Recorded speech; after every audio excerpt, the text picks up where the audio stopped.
hands at 6:05 p.m. First order of business is new member officiation. At this time, could I have all newly voted in representatives stand? Raise your right hands and repeat after me. I do solemnly swear that I will support and defend the students of the University of Illinois at Chicago. That I will serve students faithfully and truthfully.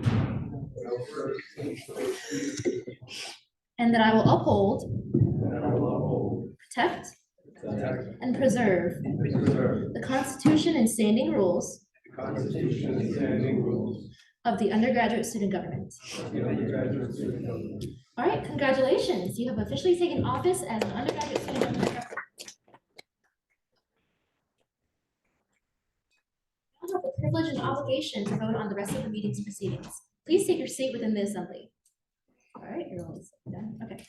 The next order of business is roll call. May we please commence roll call? Do so. Student Trustee Hawk. Present. President Almendras. Present. Vice President Fernandez. Present. Chief of Staff Patino. Here. Speaker Zell. Treasurer Costa. Present. Graphic Designer Alramahi. Present. Web Administrator Suarez. Present. Chairperson Thumu. Present. Chairperson Chidari. Present. Chairperson Murtaza. Present. She's here. Chairperson Alvarez. Present. Chairperson Celestino. Secretary Naiba. No.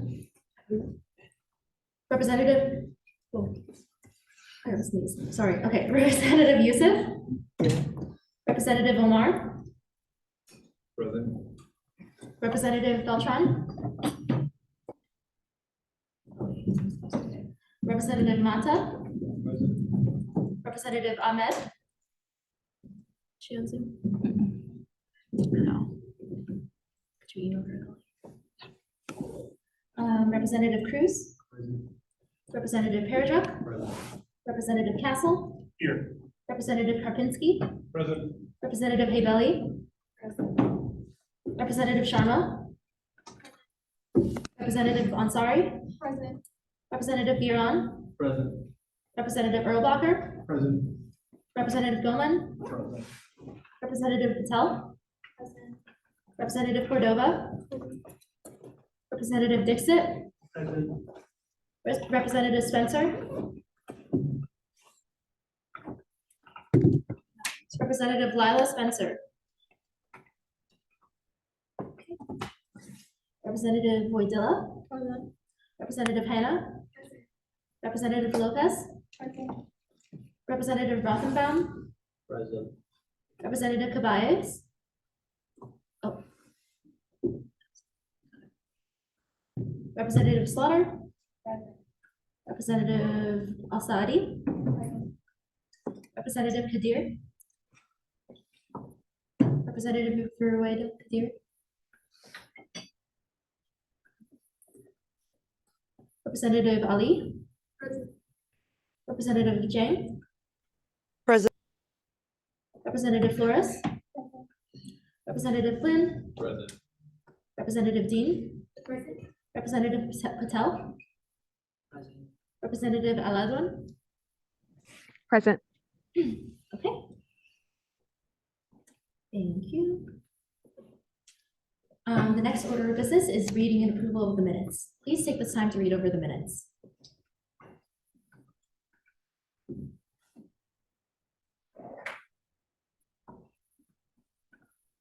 For new reps, they should be, or please pull up the meeting packet I sent out yesterday.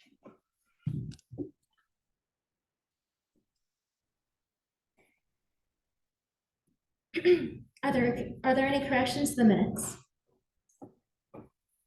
If not, then the minutes will stand as approved. The next order of business is reading and approval of the agenda. Please take this time to read over the agenda. Are there any corrections to the agenda? Yes, Representative Goman. Make a motion to add an adjustment to the agenda. There's been a motion to amend the agenda. Please state your motion. I would like to add resolution 2023 S4-1004 to the agenda. There's been a motion to add resolution 2023 S4-1004 to the agenda. Is there a second? A second. All those in favor, please say aye. Aye. All opposed, please say nay. Does anyone abstain? If not, then the motion carries. Are there any other changes to the agenda?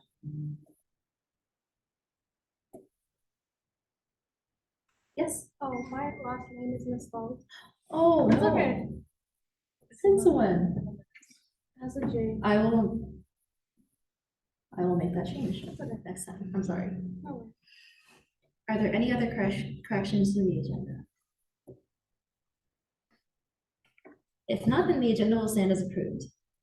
The next order of business is public comment. Is there any public comment? If not, we will move on to the next order of business, which is guest speakers. Our first guest speaker is Manny Rin from Student PERG. Matthew Amatras, would you please present this for us? Yes, thank you. Hello, everyone. Yeah, so Manny is from Student PERG. I may have mentioned this before, but I used to be an intern for Illinois PERG, which is still the same organization. So he's here to talk about the fellowship opportunity that PERG is offering, as well as talking about potential training that he and PERG can provide to us that can help us with our advocacy. Great. Can you all hear me okay? Yes. Excellent. Well, thank you everyone for having me, Matthew. Thanks for letting me get a chance to take a couple minutes to talk about the Student PERG's internship and fellowship program. I'm calling from St. Pete, Florida. I wish I could be there in person, but maybe next time. But as you mentioned, I'm Manny. I'm the National Organizing Director with Student PERGs. We are a national student-run, student-funded nonprofit organization that has been organizing on college campuses all across the country for more than 50 years. And we've created a lot of important social change in that time, working on issues to protect the environment, make college more and textbooks more affordable, and help students participate in democracy.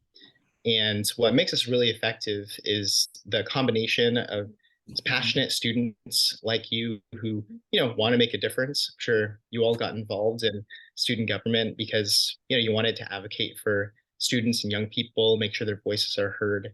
But what makes us really effective for so long is combining that passion and drive with the full-time staff. So we have people like me, organizers, who work full-time with students, providing the skills and training they need to run effective campaigns, develop their own leadership skills, and also advocates who work in places like in Washington, D.C., advocating on issues that students care about. But briefly, we've, again, done a lot of work across the country. We helped register more than 3 million students through our New Voters Project over the last 30 years. In a number of states, we've really been at the forefront of helping push for better environmental laws, like banning single-use plastics, advocating for 100% renewable energy, and then also have saved students billions of dollars by advocating for legislation that makes textbooks affordable, as well as increase Pell Grant funding for students most in need. So some of the campaigns we work on, those are just some of the examples of things we've accomplished. But we have, again, a lot of work to do around important issues. And we are working on hundreds of campuses across the country and starting clubs in more and more schools. So Matthew mentioned that he was involved with us, over the last couple of years since your freshman year. And in that time, we've been working to establish and have a stronger presence on campuses in Illinois, especially working with student governments. So a couple things quickly we're working on is to ban some of the worst types of single-use plastic in Illinois, which is polystyrene or styrofoam. So we're working on passing statewide legislation that would ban that this term in the next couple months. We're continuing to advocate for open education resources that will continue to save students hundreds of thousands of dollars. We actually are releasing a new report coming up in a couple of weeks that highlights some of these OER grant programs. So we want to work with our local media, work with our local libraries to promote that report and advocate for more funding for OER programs. And then finally, we're working to help increase the youth vote in elections. Of course, locally, but then building up to 2024. So working with our student groups, administrators on campus to make sure that voting is accessible for every student as they participate in elections. So that's just to give you a sense of some of the issues that we work on. Again, not limited to just those, and would love to hear if people have any thoughts or opinions on other issues that they would be interested in working on. But again, think of us as the training group that will help you effectively mobilize students and run campaigns on those important issues. The last thing I'll say is that there's a lot of ways to get involved. We run a volunteer and an internship and also paid fellowship program where students can get the hands-on experience actually doing campaign work. So getting out there, collecting petitions, doing public speaking, working with the media, building coalitions in their local community, lobbying at the Capitol. And through gaining that experience, also working directly with people like me to run activist class and learn some of those tangible, concrete skills. So we have, again, stipend, paid fellowship opportunities, internships and volunteering. And for anyone graduating, also full-time jobs for people interested in doing this important work. And then for working with student governments, Matthew mentioned, we offer lots of training opportunities. So we also run the Student Government Resource Center, which provides student governments concrete skills trainings. So a good example of this was the work we did in Oregon, working with the Oregon Student Association, where we actually brought in to help them organize a lobby day. And in that statewide lobby day, ran trainings on how to hold meetings, how to schedule meetings, how to organize a press conference. So that's just an example, but we have a number of different trainings we would be super excited about to provide for you all or any student groups or students that you work with. So that's all I had, and I'm happy to take any questions or follow up on anything after this. But again, thanks for your time. Thank you. Are there any questions or comments for the speaker?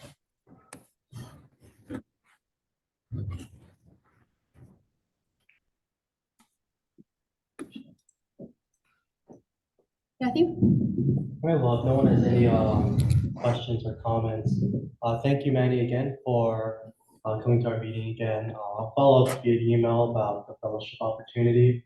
And on the topic of training, I know that many members feel that they're not having the proper training to get into the work that USG entails. So I firmly believe that PERG does a really great training on how to train students and how to advocate, especially to higher education officials. I mean, I've learned pretty much everything from them, so I know that they're pretty effective.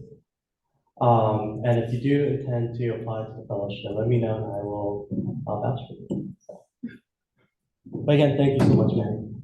Thank you so much for speaking with us. Thanks. With that, we'll move on to the next business, which is old business.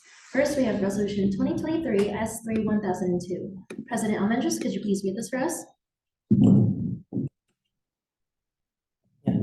Whereas the undergrad student government represents the University of Illinois Chicago student body, and whereas USG has hosted an annual State of the Student event to highlight USG's advocacy accomplishments, to provide support for current USG initiatives, and whereas USG is dedicated to promoting the work and services USG is doing now and has done in previous academic years, then let it be resolved that the undergrad student government will host the USG State of the Student in early March. Then let it be further resolved, USG will allocate $600 for room reservation fees. Then let it be further resolved, USG will allocate $1,200 for catering. Then let it be further resolved, $1,800 is the maximum allocation for the USG State of the Student, and all unspent funds will be returned to the budget. Thank you. I will now open the floor up for questions, and we will be voting on this tonight. Are there any questions or comments regarding this resolution? Before we get into discussion, I do have an amendment to make. which is the exact date this event will be hosted on. Sure, go ahead and make a motion. Yeah, I'd like to make a motion to remove early March to specific date, I'm pulling it up, March 3rd, 2023, from 6 to 7:30.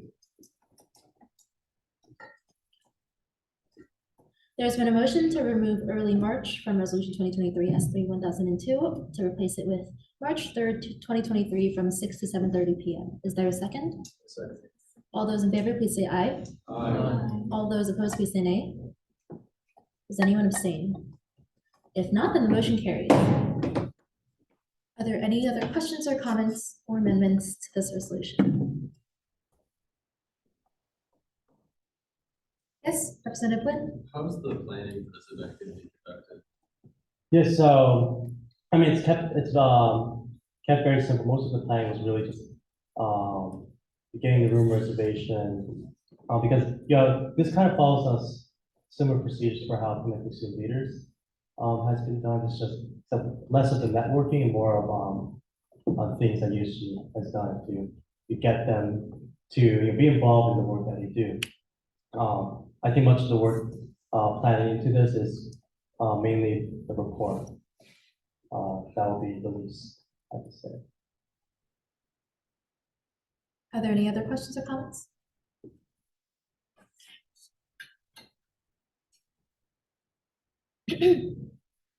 If not, we will move on to voting. All those in favor of adopting Resolution 2023 S3-1002, please say aye. Aye. All opposed, please say nay. Does anyone abstain? If not, then Resolution 2023 S3-1002 is passed. The next resolution we will be discussing is Resolution 2023 S3-1003. DIC Director Manasvi, could you please read this for us? Whereas the undergraduate student government seeks to promote student encouragement through cultural education, and whereas tea is a cultural practice amongst different cultures, and USG seeks to promote cultural education to UIC's diverse student body, then let it be resolved USG shall allocate $250 for table reservation fees for the Teas Around the World event to be held on March 2nd, 2023 from 10 a.m. to 1 p.m. on East Terrace, as well as the purchase of tea, hot water, and cups from UIC Catering. And the following teas are listed that are going to be purchased, as well as the amount of water we're going to be ordering from UIC Catering. Let it be further resolved that any unspent funds will return to the USG budget. Thank you. We will now move on to discussing this resolution. As a reminder, we will be voting on this tonight. Are there any questions? Yes, Mansi. Yes, so to clarify, I will be making an amendment to this resolution regarding the amount of water. I know that was a question brought up during the last meeting, mainly because when I did the math, we would have to order 50 gallons of water for about 800 students. And so what we're going to be doing instead is we personally own some hot water kettles. And so what we're going to be doing is kind of every hour just refilling those gallons instead of ordering an excess, a ridiculous, a large number of gallons of hot water from UIC Catering. If anyone has like extra hot water kettles, we would welcome them. Are there any questions or comments regarding this resolution? I have a kettle I can help. Okay, awesome, great. Let's not talk. Okay, are there any questions or comments? Where are you gonna be like warming the water up if you're on like East Terrace? Like, are you gonna be going back and forth to like a person's room or something? There's water fountains near East Terrace, so we can kind of just plug the kettle in to outlets, yeah.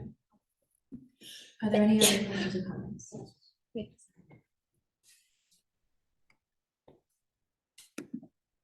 If not, we will move forward with voting. All those in favor of adopting Resolution 2023 S3-1003, please say aye. Aye. All opposed, please say nay. Does anyone abstain?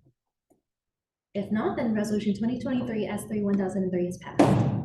Next, we have Resolution 2023 S3-5003. Treasurer Vasa, could you please read this for us? Yes.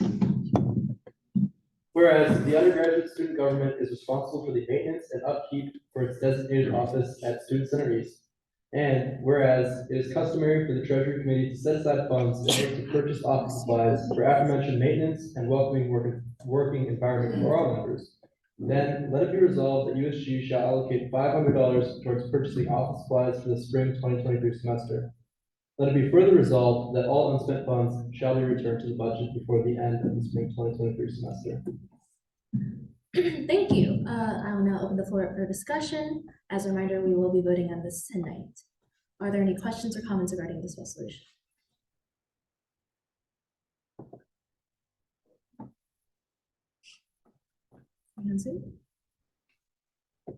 All right, if not, we will move forward with voting. All those in favor of adopting resolution 2023 S3 5003, please say aye. Aye. All opposed, please say nay. Does anyone abstain? If not, then resolution 2023 S3 5003 is passed.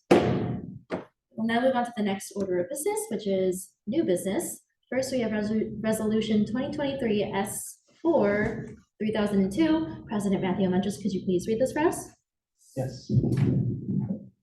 So whereas the undergraduate student government advocates for students, and whereas USG has piloted many initiatives that had a positive impact on the student body and the experiences at UIC, and whereas USG is dedicated to promoting the work and services it is doing now and has done in previous academic years to increase transparency, and whereas the executive team has been working on a report called the USG State of Student Report that will highlight USG accomplishments for the past 2 years and provide historical context for students to read, then let it be resolved that the undergraduate student government shall print physical copies of the USG State of Student Report to be distributed at the USG State of Student Dinner. So let it be further resolved that USG shall allocate a maximum of $1,000 to print around 75 physical copies of USG State of Student Report. Let it be further resolved that any unspent funds shall be returned to the budget. All right, thank you. I will now open the floor for discussion. Are there any questions or comments regarding resolution 2023 S4 3002? We will be voting on this next week. Yes, Chief of Staff Abby? I was wondering if we could also post the report on the website potentially. Oh yeah, of course, there'll be additional. Director Monosky? Yeah, so as the report is kind of similar to a statement put out by the student body, I was just wondering if it's going to function similar to one of the director's reports where it's, just like put into a meeting packet, or if it's going to function similar to a statement put out by USG where we vote on it and pass it. So the report is around, right now it's at 30 pages, probably it's gonna be much, a lot more than 30 pages. So it's not just one single statement. And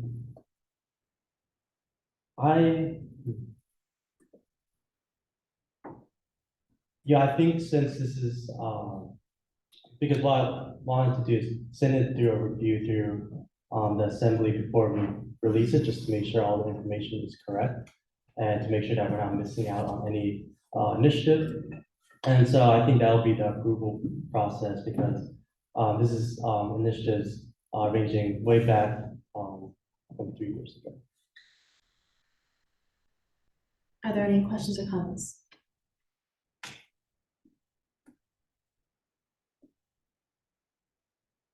Yes?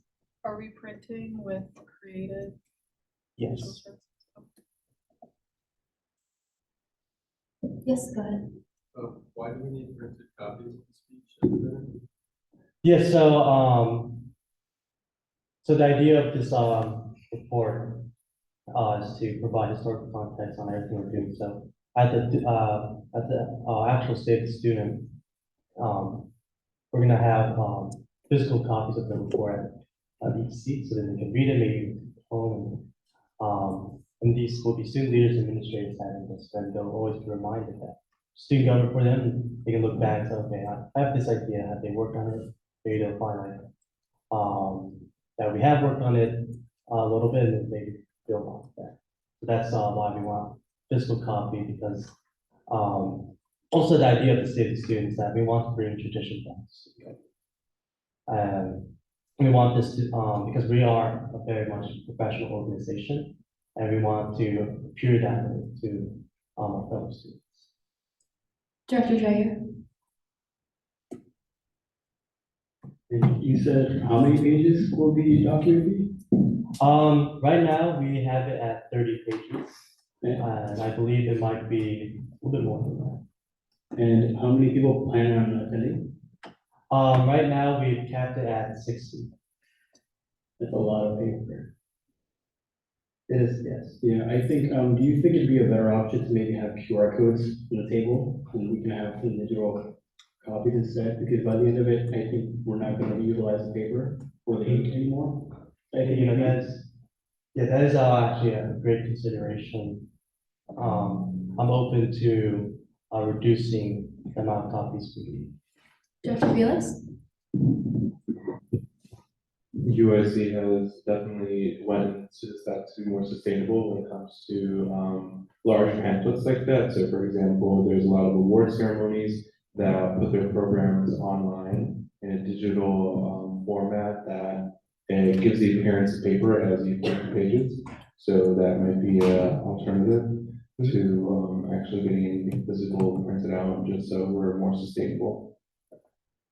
Yeah, originally I had it at 1 copy per table with a little bit extra that we can give out to departments. But I do agree about the sustainability concern. And the reason why I got excited with 75 physical copies, because it came out to be much cheaper than expected. I was like, okay, well, I want to get a physical copy. So I guess we can amend the resolution to 15 and reduce dollar amount to be around 300. If the body agrees. Yes. What will the pamphlet be starting? Will it be lots of images? Will it be colored in black and white? Yeah, so the report will have, so we're trying to, the reason why it's taking very long is because we're trying to get pictures from previous years of events and whatnot and graphics. So yeah, it will include pictures and graphics. Okay. Are there any questions or comments about Matthew's proposed motion? Yes, Lynn, Representative Lynn. I feel like I do agree with the like professionalism argument to government. I think that we should do more to make it professional and just do more like professional development, I guess, in general, when it comes to like, I guess, optics of the student body.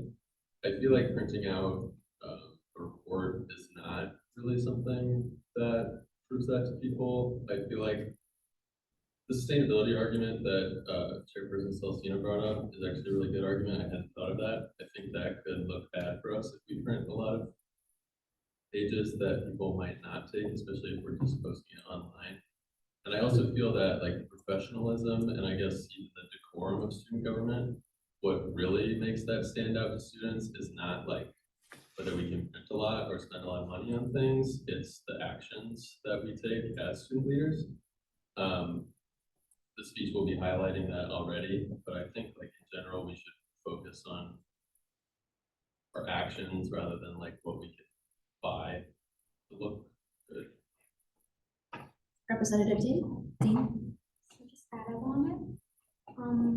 I think it's a bit of a great way if we can add those pictures like on the board so that people can see it like physically, like just on the big board so we don't waste lots of pictures. We're gonna put it in like a presentation if there is like projector or something like that.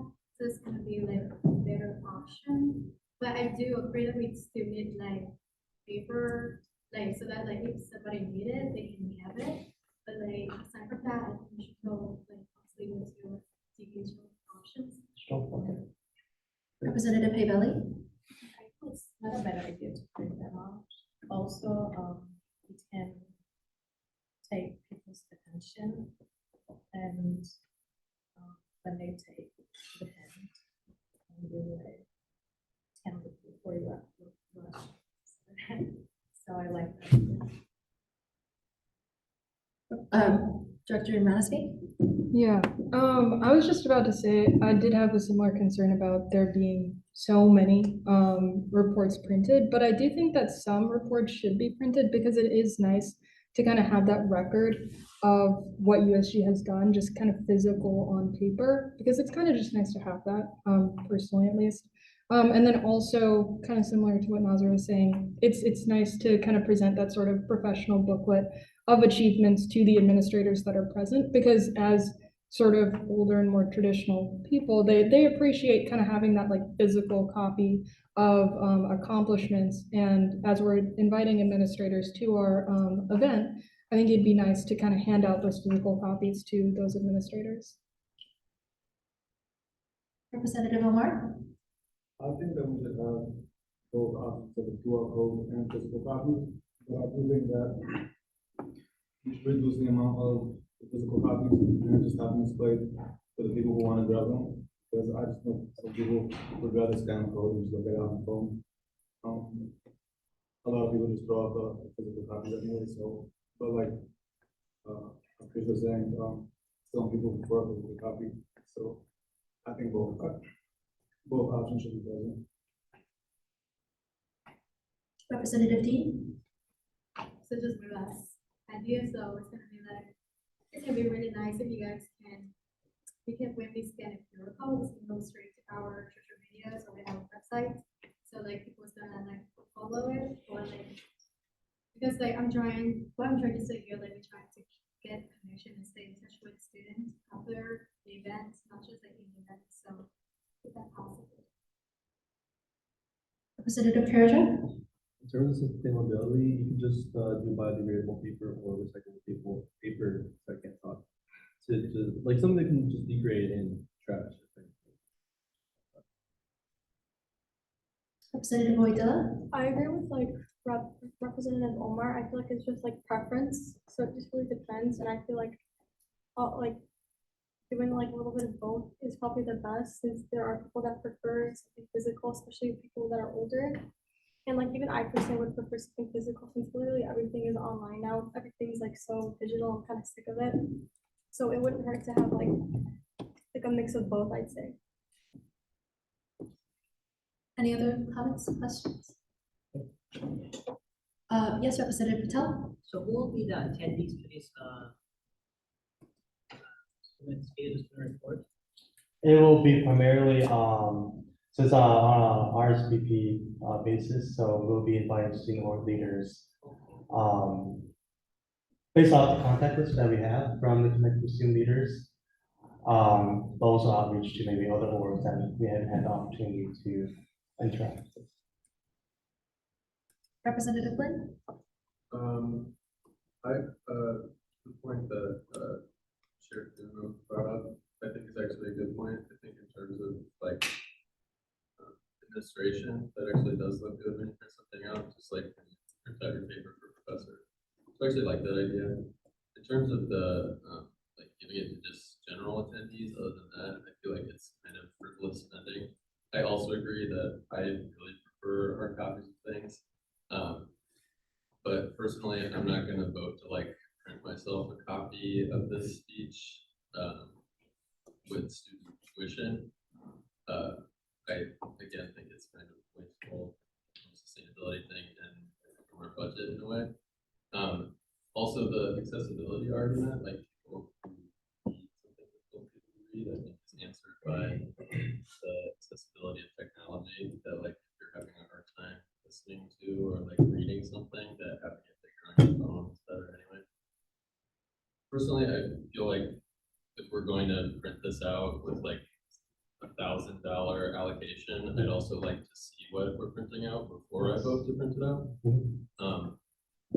Yeah, and we do intend to release this because right now it's just gathering everything that the student has done within the past 3 years is a lot of work because we don't have a historian. At least here at USC, we've never had that means of good record keeping. I mean, we have blogs and such, but it's all scattered. Yeah, there's also physical copies in the office, and there's the box, and there are a bunch of miscellaneous files. So also, yeah, that's also one thing with the student report here is that hopefully it'll compile, keep everything in one place, and then the future administrations, do this, hopefully they will do this, they'll have that continuous historical context. But what I'm getting out of this, discussion here is that, we're in agreement that, we could use some physical copies, but not, the 75 that was originally, introduced here. And I think it would be a good idea to still keep some physical copies that we could give out to administrators, but also keep some, maybe a few on hand during the actual state of the student event, or maybe those who would prefer to read it physically. And so I'm thinking we can keep it at, we can amend the resolution right now to be at 15 copies. And we can give this to the highest level administrators that we work with, show them the work that we've done.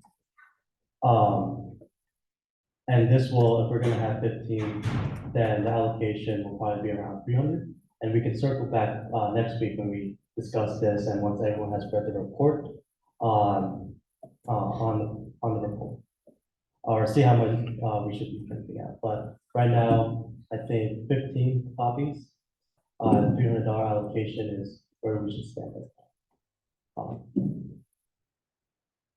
Hi, sorry, not to prolong discussion on this resolution, but I think it could be beneficial if you ask the attendee, like on the RSVP form, how are you interested in receiving a physical copy, or are you okay? Like, do you just prefer QR, digital? Like, copy? They definitely, so what we'll do is, I'll circle back with the PhD committee, to talk about distribution of the report. But, yeah, I'll make the amendment right now, to change 1,000 to 375.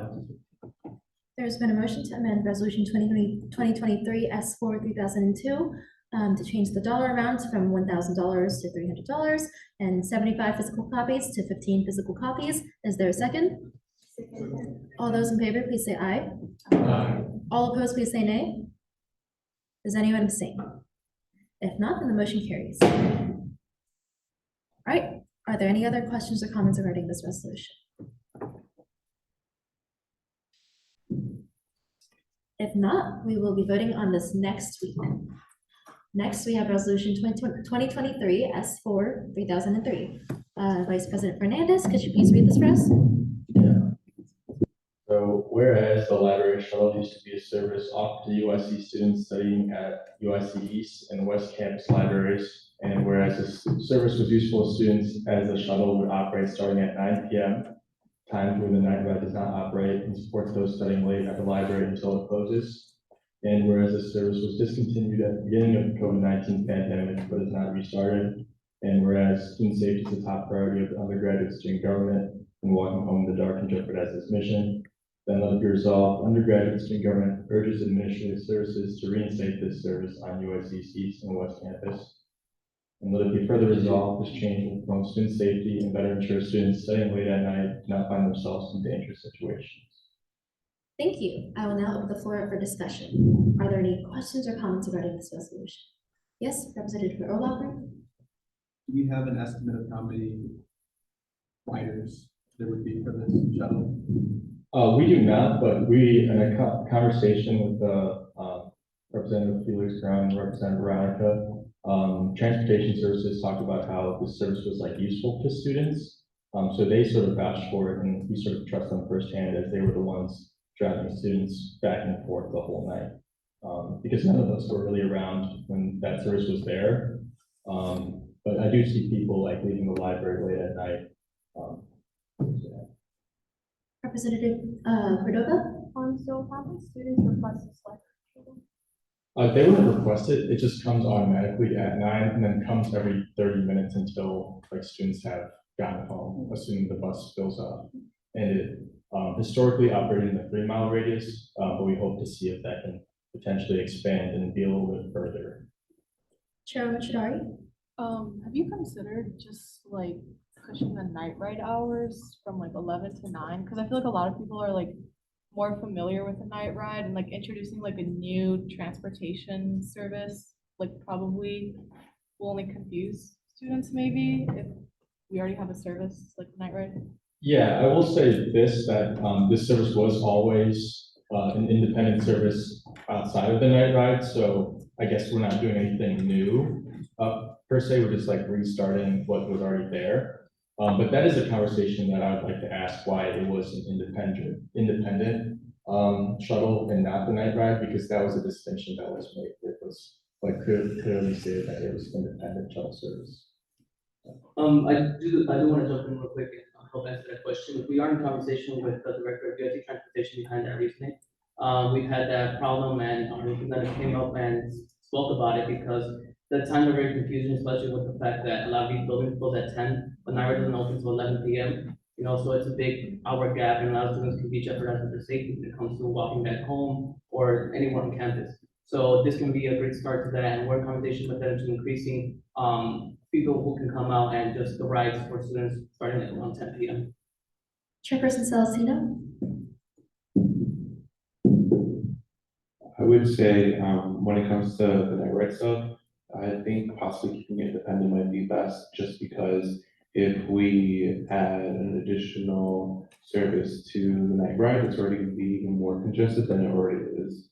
Because as many students already know, there's a lot of issues when it comes to, wait periods for the night ride.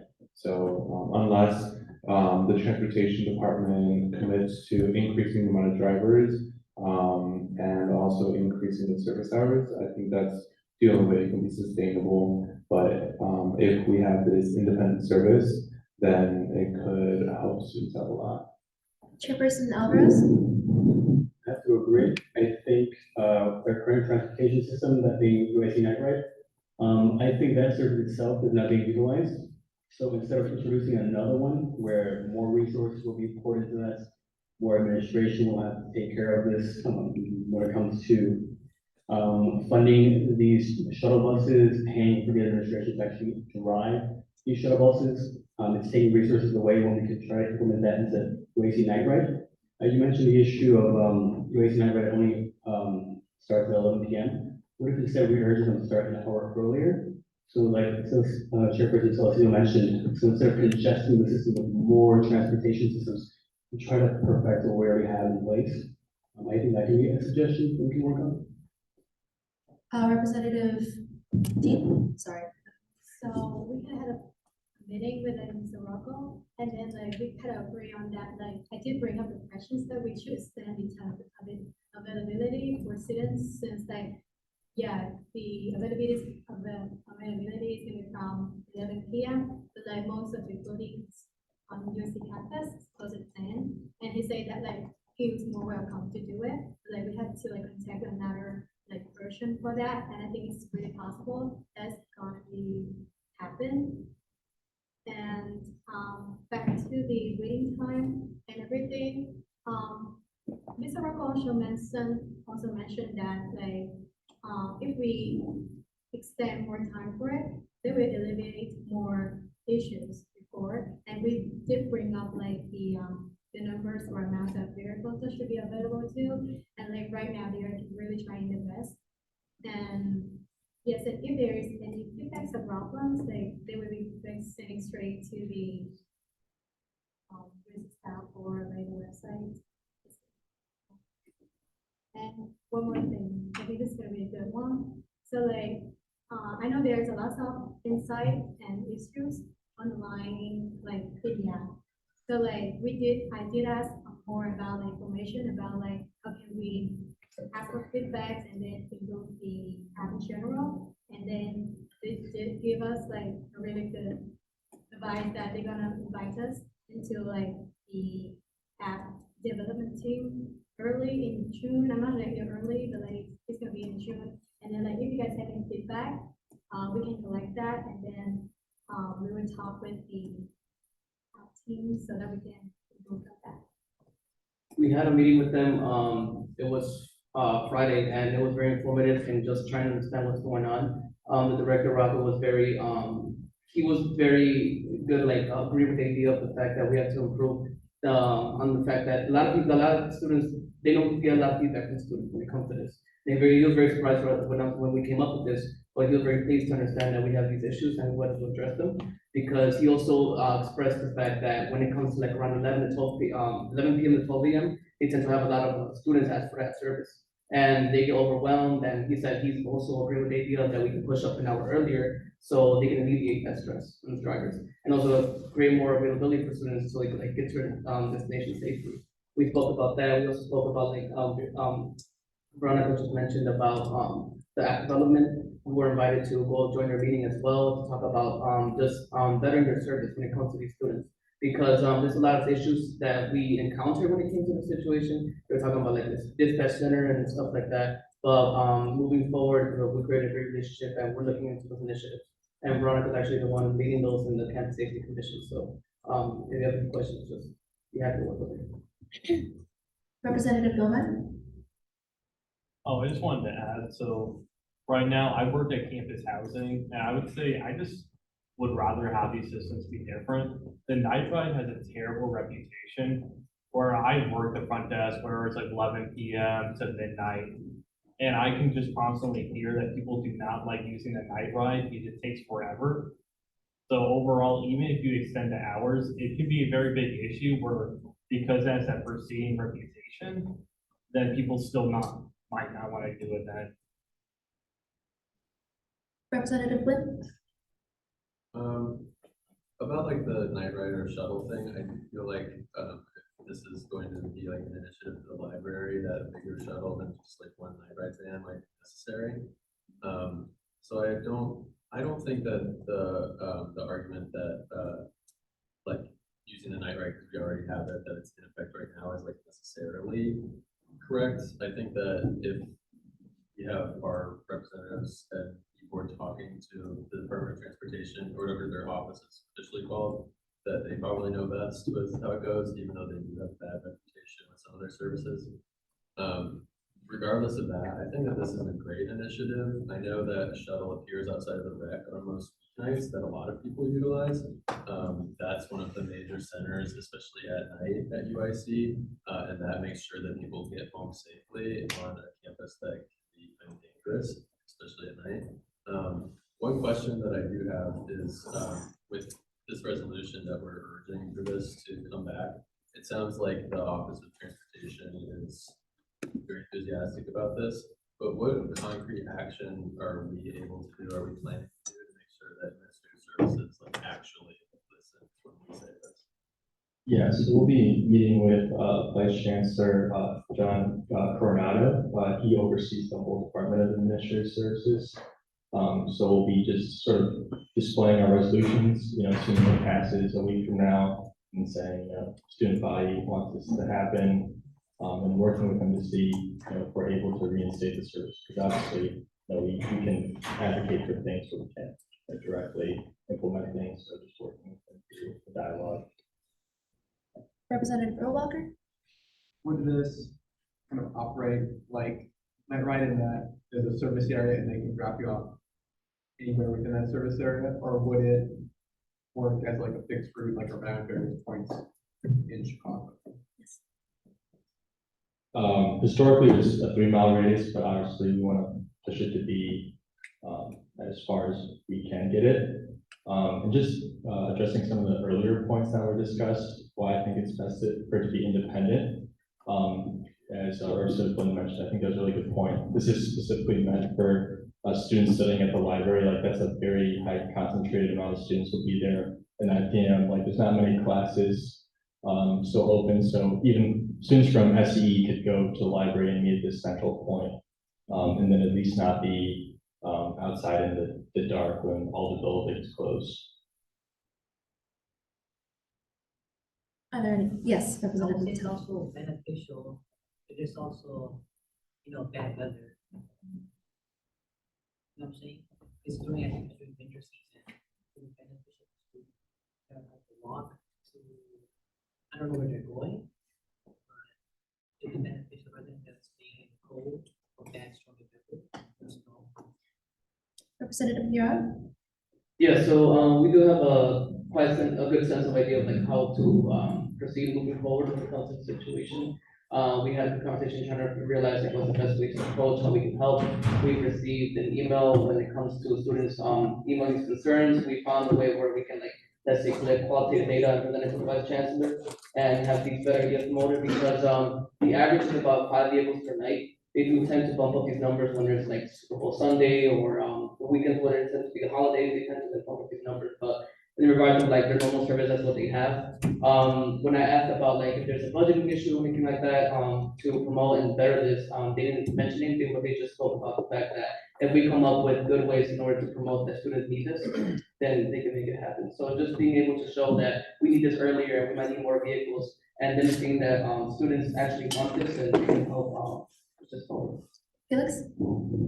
I would say, next conversation you have with the director of transportation services, play around with the idea of having some sort of reporting mechanism that makes it more accessible for those who are hosting events on campus or around campus at later hours, if there's a large influx of students who are going to be in a particular area, so that the night ride is able to accommodate to that, because I find it very often whenever there's any type of social event on campus and a large amount of students are trying to access the night ride, a lot of the times minimum is a 40-minute wait. But they claim on their apps and data that it's on average 10-minute wait, but that might be throughout the weekday when there really isn't much going on compared to like a Thursday night, Friday night, Saturday night, etc.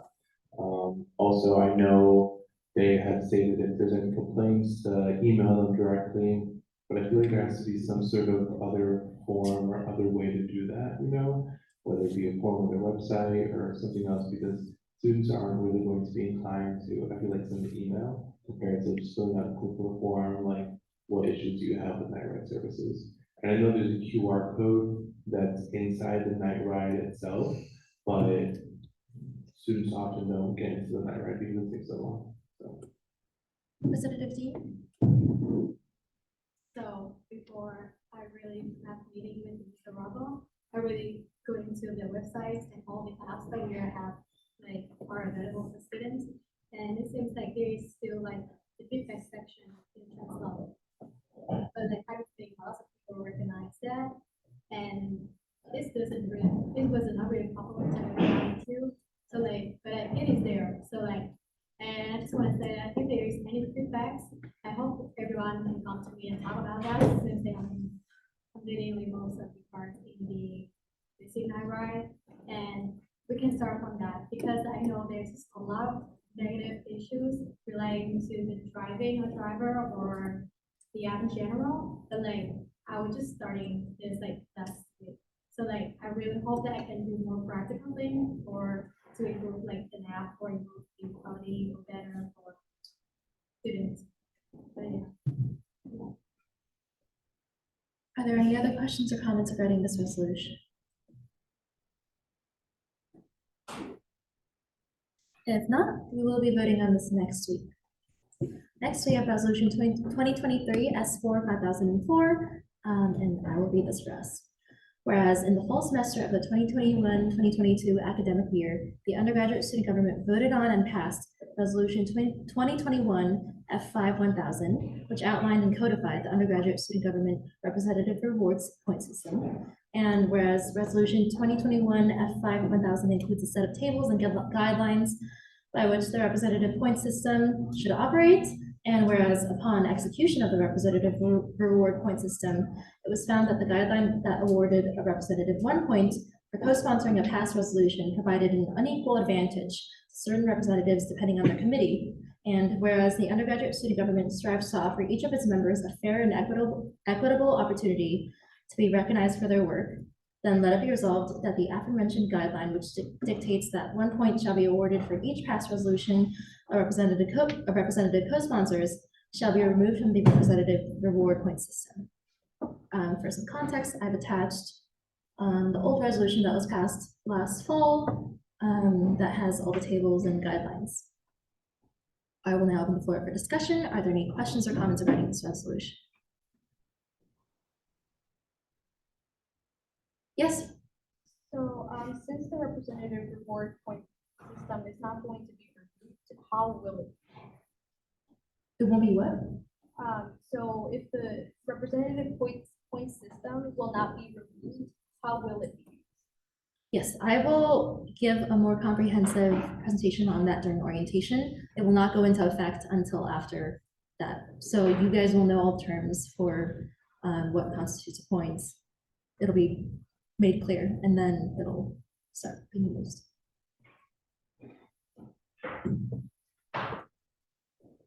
Are there any other questions or comments?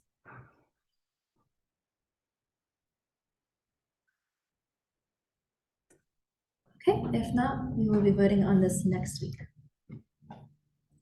Next, we have Resolution 2023 S4-1005, which is, I will read again. Whereas in the fall semester of the 2021-2022 academic year, the undergraduate student government voted on and passed Resolution 2021 F5-1000, which outlined and codified the undergraduate student government representative reward point system. And whereas Resolution 2021 F5-1000 maintains that the speaker shall decide upon a reward for the two most successful representatives based on the total points earned by the end of each semester, and that no more than $100 shall be spent on rewards, then let it be resolved that the undergraduate student government shall allocate $100 for the purchase of rewards for the two representatives who earn the most points at the end of the spring semester. Let it be further resolved that any unspent allocated funds shall be returned to the USG budget. I'll now open the floor for discussion. Are there any questions or comments regarding this resolution?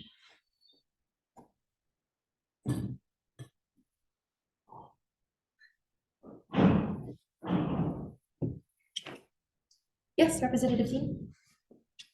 Let me just say, addition question to that. Do you know any idea like what you're gonna buy with it? It's gonna be a secret.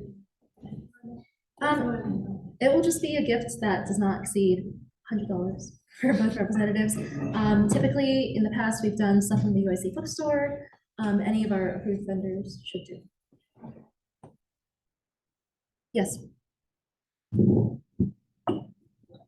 Yeah, it would come in the form of purchase from bookstore, and it would not exceed $50 for one individual. Thank you. Are there any other questions or comments? If not, we will be voting on this resolution next week. Next, we have Resolution 2023 S4-1006, which I will read again. I'm sorry. Whereas the undergraduate student government and the Mental Health Commission are dedicated to supporting student mental health and informing students of mental health resources and support options on campus. And whereas with the rigorous pace of the spring semester, students may find themselves to be increasingly overwhelmed and stressed by exams and coursework. And whereas the undergraduate student government seeks to promote a campus culture that prioritizes and addresses the mental health needs of UIC students, then let it be resolved that the undergraduate student government shall allocate a maximum of $1,000 for the purchase of the following items, which will then be assembled into care packages and distributed via tabling in the Student Center East building. Items are listed. Let it be further resolved that USG and MHC shall work with the UIC Counseling Center to compile a list of mental health resources at UIC, including but not limited to access to mental health professionals, support groups, organizations, and online resources to be printed and included in the care packages. And let it be further resolved that any unspent funds shall be returned to the USG budget. I'll now open the floor for discussion. Are there any questions or comments regarding this resolution?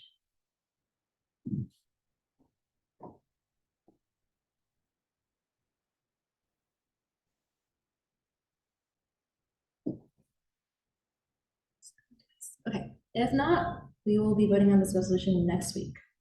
Next, we have Resolution 2023 S4-1004, which was amended to the agenda. Please find it attached to the email chain with the packet. Representative Goman, would you please read this for us? So whereas the undergraduate student government seeks to host events to bring the undergraduate student community together. And whereas USG seeks to engage with student organizations and establish a connection with different colleges and their respective students.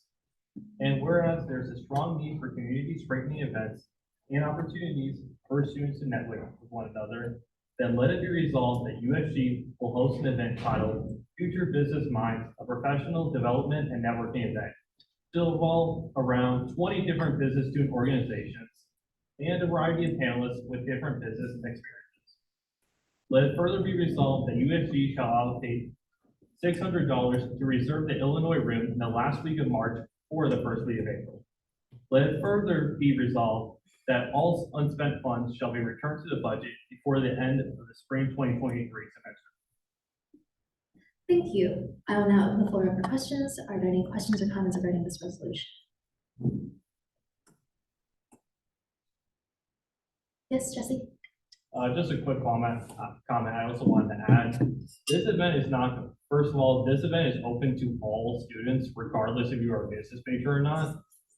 And also, we are planning on trying to do other initiatives that are similar to like this, like for engineering, and we're also trying to encourage you guys to also make an initiative like this, where you can specify a major group and host an event. That way those students can connect with one another as well. Thank you. Any other, yes, Jair? No, I think it sounds great. It says it's going to involve around 20 different business student organizations. You said it's not just for business organizations, but do you have a current list of the organizations that you might be inviting? Currently, so if you want to look at the business organizations, you can look up like UIC business organizations. We're obviously inviting very prominent ones like FIG, EMT, CAP, and such, which were basically many prominent ones, but we're trying to host as many as possible. That way we can get everyone connected. Gotcha. Are there any other questions or comments? Yes. I was curious what you were planning on, or who you were planning on inviting as panelists. So currently for our panelists, we're thinking about doing UIC alumni that actually have experience in the business field. That way, obviously, students there can one connect with each other, but also get more of an insight in those fields as well. Any other questions? Yes, Veronica. So, do you have any like specific time for it? Currently, we still have to discuss because we want to get as many organizations as possible. We're still just trying to find a good time just so everyone can kind of agree on it because getting 20 different organizations is obviously a handful. So we're definitely like just striking for the last week of March or first week of April, around there. Representative Wood? Apart from the $600 allocation for the room, do you have any like, as of right now, that's fine, but like, what do you expect to have at the event in terms of like how it's going to be organized, if you're going to need anything other than just the room? So first, like other things, one, the UIC alumni. We're also going to have food, but that will come in a separate resolution that we're currently drafting. And obviously, we're trying to also have it in a way where people can easily go up to different organizations and just learn new things about each other rather than just sitting in one area and just listening to people talk.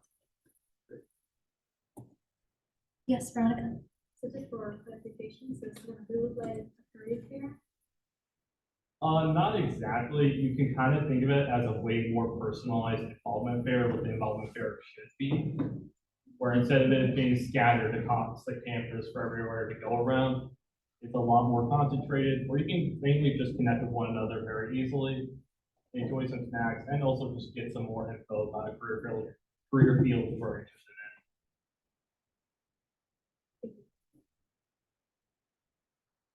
Any other questions or comments? If not, we will be voting on this resolution next week. We will now move on to the next order of business, which is items for discussion.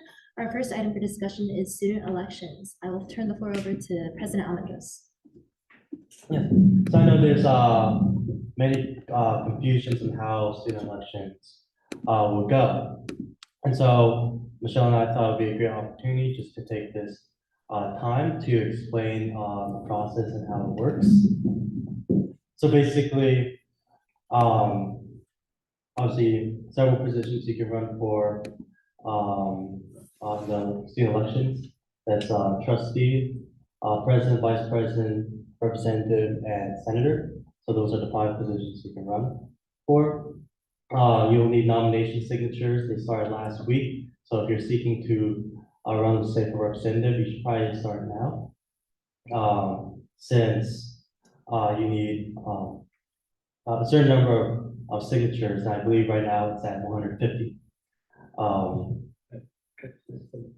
75 now for representatives, 150 for president, vice president, and 250 for trustee. So, and after you get your nomination signatures, then you can officially start campaigning. Because technically during this nomination period, there's supposed to be no campaign. That's very, very specific in the election planning handbook. So that means no recruitment to be on a team, no tabling, and such until campaigning officially starts. And then, yeah, then there's usually a meet the candidates forum. And this is usually a time when the president, vice president, student trustee candidates will debate on key student issues. And yeah, and if there's any other, that's kind of like the quick rundown of how things work. Is there anything else to add, Michelle?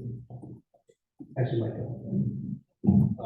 Especially if you're represented and you want to be represented next year, and you might, if you're like new to student government this year, I know in the past year some reps might have ran and got their 75 nominations.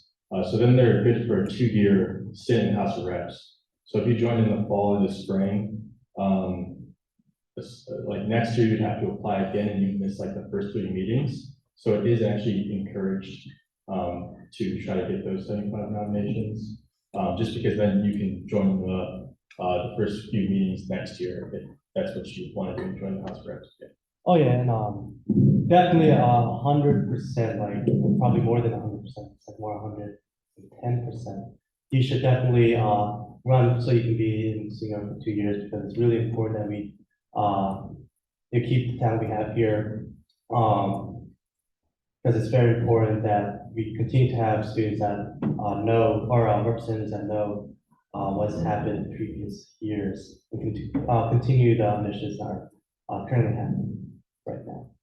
So just to further clarify, if you applied via internal elections, that means you came and gave a speech either last semester or this semester, your term ends at the end of this semester. Whereas if you run through student elections, your term will be 2 academic years, starting at next fall.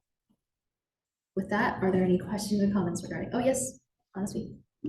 Just a quick comment. I know 75 nominations may seem intimidating. It was to me at first last year.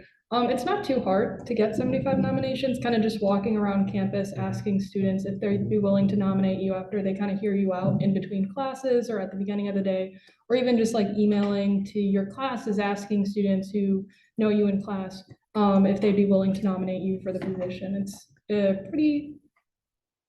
it's less intimidating once you do it, but it may seem intimidating at first. Yes, student trustee Hawk. Yeah, if I could, I want to talk about for clarification, because in previous years, especially during the pandemic, the nomination for representatives was 75, but it says 150 for USG in general, so that's called different clarification for us. I'm sorry. So for this year, what is the nomination for representatives? During the pandemic years, it was 75 in the handbook, but this year it's not so clear anymore. It just says 150 for president, vice president, and student members. I can get with the VPC and clarify that. Okay, do you personally know whether it's 150 or 75 right now? Okay, thank you. Just to raise a point, it says that the deadline to get the signatures is February 20th. Is that still true? So Michelle Ramirez from our office is running the election process, so I have not been that involved with that.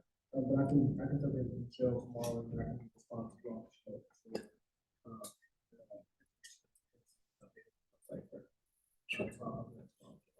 Thank you. Are there any other questions or comments regarding student elections? Yes. So, representatives terms, if it goes to student government, is not good for one academic year.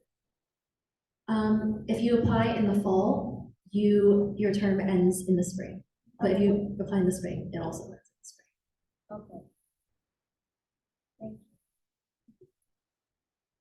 Yes, Representative Gulai. So if you want to change your position as nominated position of president or vice president, you need to nominate like from next year again, right? In that 2 years. So are you asking if you run as a representative this year, but next year you're thinking of running as president? You are welcome to run as whatever you But want each if year. you want to run again for representative, you don't need to do that. Yes, you don't have to run again if it's only been 1 year. Any other questions, comments? Yes? So all the new representatives who told today, so after semester ends, we have to reapply for next semester. Yes, if you don't want to go through student elections and get the signatures, you can apply again through internal elections in the fall. Okay.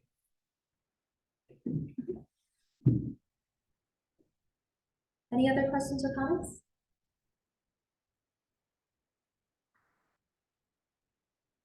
If not, we'll move on to the next item for discussion, which is the HPSC event.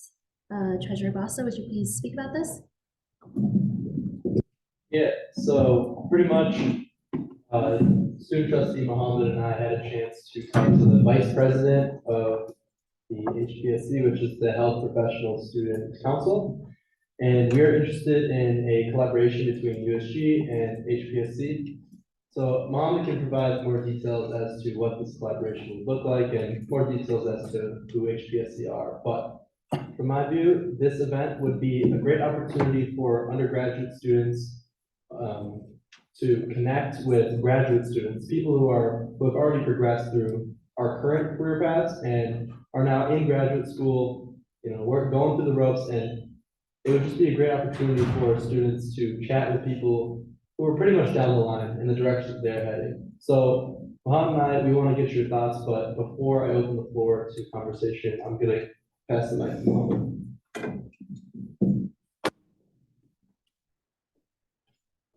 Thank you, Corin. So hello, good evening, everyone. So this is an idea that I've had for quite some time. And for the newly elected representatives, what HPSC is another student government here at UIC.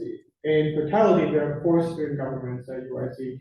There is all of you, the undergraduate student government.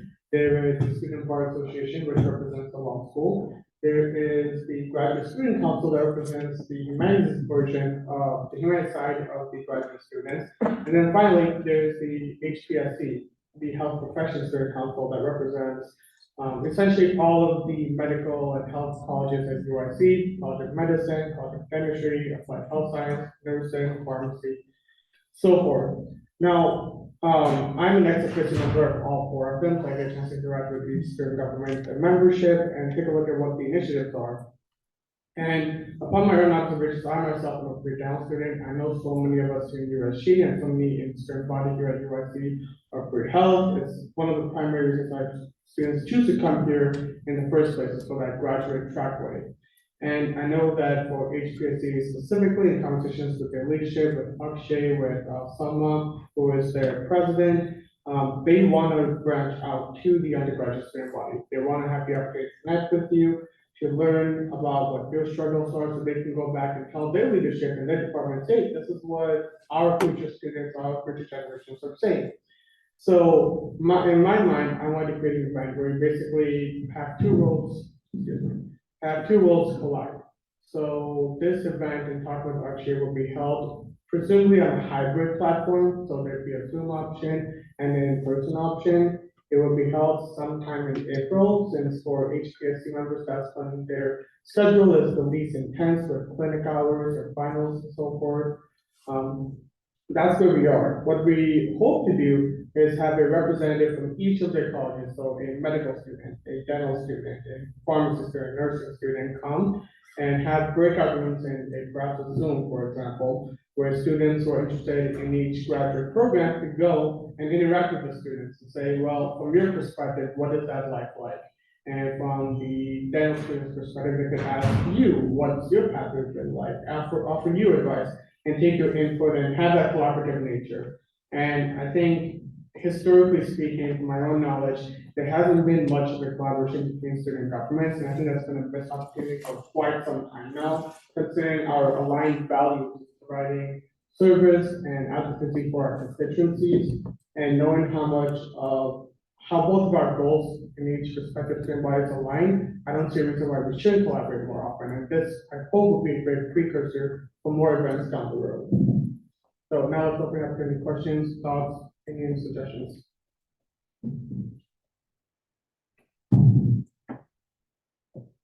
Are there any questions or comments regarding this event? Yes. I think the event sounds great. I appreciate that you brought up the event as like kind of a discussion that we can like all talk about it.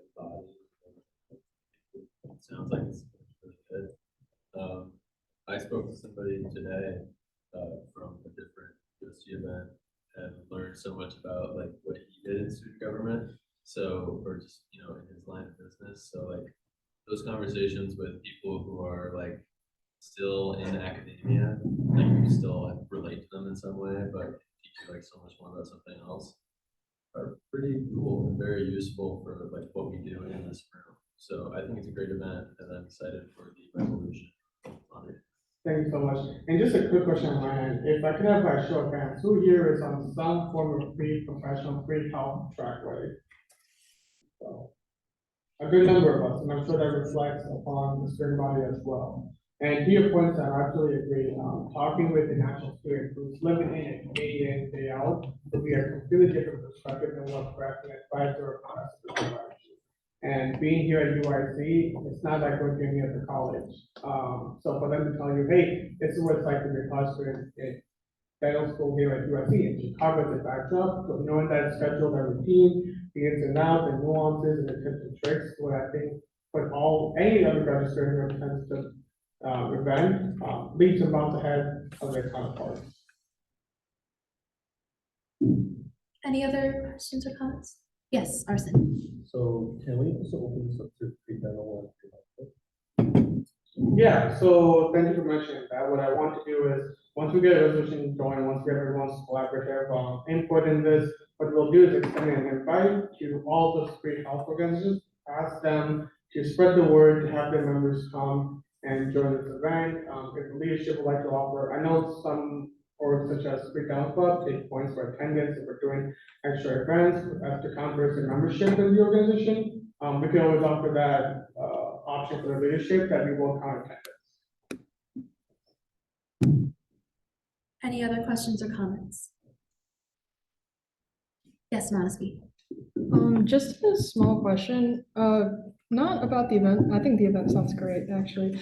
Kind of regarding the graduate student councils, you kind of mentioned there's the health professional student council and the graduate student council for humanities graduate students.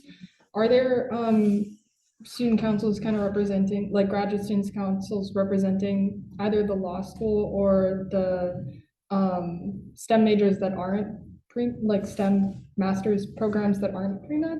Sure. So I use humanities as a general cover for everything, but the graduate student council basically covers everything that doesn't fall under the health professional student council. And for the law school, they do have their own student government. It's called SBA, the Student Bar Association, and I am an ex-officio member of that student government council as well. Okay. And if I could just add one more other point to provide an extra clarification why the two student government councils exist. Primarily, not only do they serve different mission statements, because you know, dental school and pre-health schools operate much differently than other graduate schools. Not only that, but many of these graduate student councils, they focus heavily upon conference awards and funding for students and graduate students to go out and attend these different conferences from around the country. That's a really big part in academia for students to go out and for graduate students especially who are on the PhD track, who are trying to become professionals in the field in higher academia, to go out, collaborate, and learn on a national platform. So that's why these student governments are really effective at what they do, and they're completely structured different than what our student government does, but in a very beneficial manner for their own student body. Are there any other questions or comments? Okay, if not, we will move on to the next item for discussion, which is the USG food drive. Representative Hannah, could you please present this? So Felix and I were talking about how USG could build a stronger connection with the UIC food pantry. So he was thinking of, one of our GBMs, maybe sometime this month or in early March. We could kind of have like a requirement for all of us to bring at least 3 like cans of food. If we all would participate in that, that'd be 141 food items to donate. And we're just kind of looking to do it for one GBM. So it's just like something we can like hear each other's thoughts on and discuss. But if you guys do have questions, you guys can email him. It's also part of his report. So if you generate any other questions, you can ask for his report. Does anyone have any comments about this? Yes, Melody.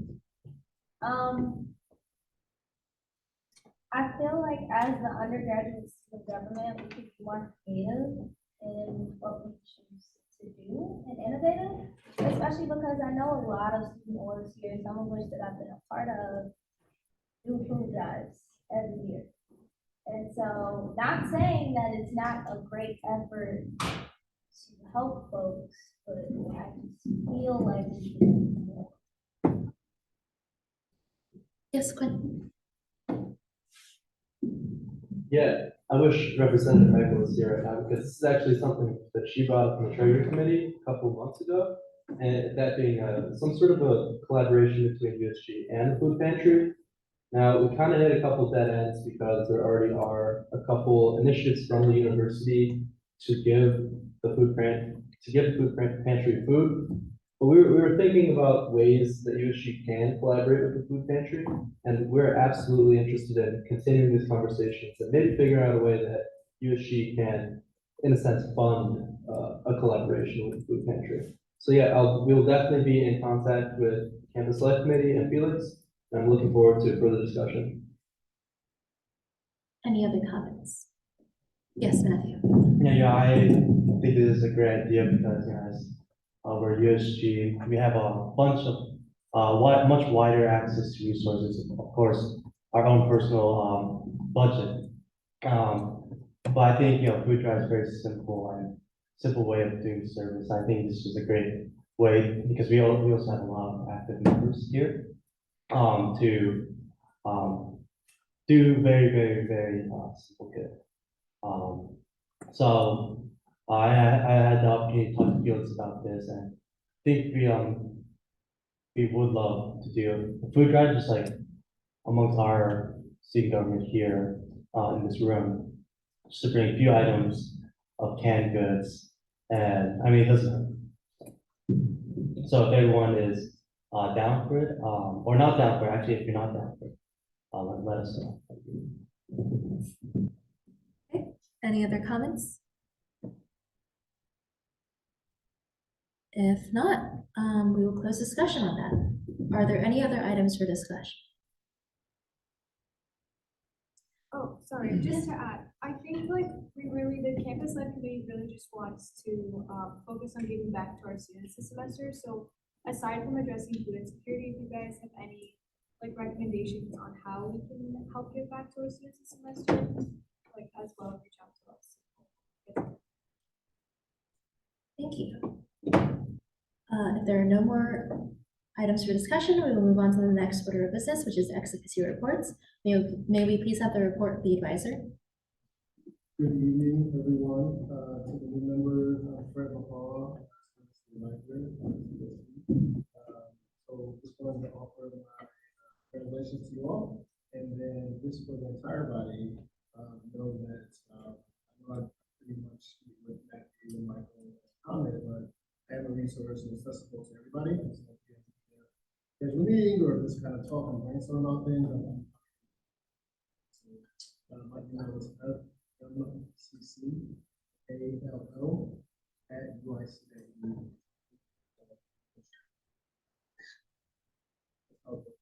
Thank you. Are there any questions or comments regarding Advisor McCall's report?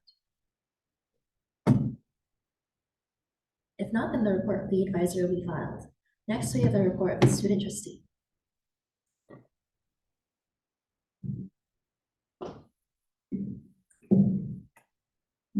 Thank you. All right, good evening again, everyone. So this past week was particularly very busy. First, we're continuing work with the liberal arts and sciences team search committee. If you go on the website that's listed, there are 4 finalists that we're currently reviewing. The process will move forward, and hopefully we'll have somebody selected within the next month or so. I also met with interim chancellor Reyes to discuss Dr. Miranda's transition. For those who don't know, Dr. Marina Miranda is chancellor designate of USC. She will officially start on July 1st.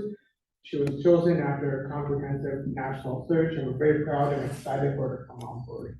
I also informed him of in my opinion, what the observed negative impact the strike has caused to student academic performances, and I'm currently exploring ways with him, as well as the faculty union perhaps, as to convey to professors those same concerns. I know all of you have expressed concerns of your own in past general body meetings, and I did convey that to interim chancellor Reyes, and hopefully we can help offset some of those negative impacts. I also spoke with our system's Office of Governmental Relations. I met with Jennifer Priestley, who is the Assistant Vice President for External and State Relations, as well as Paul Weinberger, who is the Assistant Vice President for Federal Relations. My agenda for them was to really learn more about their current and past work. The Office of Governmental Relations acts really as the systems advocacy branch. They have groups who work with state legislatures as well as Congress on the federal level to advocate for system interests and to work on that platform to make sure that the system is supported by our government. Because, for example, when it comes to USC's funding, especially our systems funding, it comes from only 2 sources. One is tuition, and the other one is state funding. So state appropriations are incredibly important to everything that we do here on campus, and to ensure the continuity of their operations is critical. I also had the chance to meet with Andrew Barnett from Auxiliary Services to talk about USC building temperature complaints. This came after a couple of representatives from the student body and here at USG came to me talking about concerns that temperatures in certain buildings like BSD and Lincoln Hall were inadequate. So I learned a lot of information from there. I sort of concised it down to this. Older buildings such as SE and BSD and lecture centers don't really have a modifiable temperature control. They are controlled by a general HVAC system that requires manual switching between heating and cooling. That is different from newer buildings such as Douglas, Lincoln, and Grant Halls, which are controlled by a geothermal well that was installed a couple of years ago underneath the lawn of University Hall. So there shouldn't be too many issues with those particular buildings, but for the older ones, that is an issue that they're aware of. Unfortunately, it is decades old technology, and they're trying to work on ways to improve it. But without deferred maintenance where it is right now with the university, it is a difficult task. Moving forward, we just went over the collaboration with Treasurer Quinn Basta as well as HPSC Vice President Akshay Raju. We're looking forward to having that event, and thank you all for those who gave their input tonight. And then also, lastly, I attended the WBC's reset on the road with President Matthew Almendra and Representatives Melody and Sophia. To those of you who are eligible and can, I highly encourage you to vote in the upcoming mayoral election that will take place on February 28th, 2023. A runoff, if needed, will be held on April 4th. The current candidates are, as you can see the list down here, Lori Lightfoot, who currently serves as mayor of Chicago. You have Cam Buckner, Julie Garcia, Jamal Green, Brandon Johnson, Sophia King, Robert Sawyer, Paul Vallis, and Willie Wilson. And the 3 candidates I underlined were those that were polling at the near top as of Wednesday, February 8th, according to WBUC. But that is all for my report. I'm looking for any questions. Thank you. Are there any questions or comments regarding the student trustees report? If not, then the report of the student trustee will be filed. Next, we will move on to the next order of business, which is officer reports. First, we have the report of the president. Thank you. Firstly, congratulations to our new representatives on being sworn into office.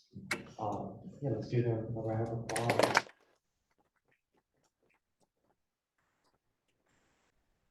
So yeah, as I mentioned the last meeting, very excited to have you guys on board into this house, and looking forward to all the amazing work that we'll be able to accomplish this upcoming spring or during the spring semester. Just as a reminder, so, I do still have, the opportunity, for office hours. You just need to email me to schedule a meeting. Unfortunately, due to my internship, I can't set a firm time every week, but just send me an email, and we will set that up.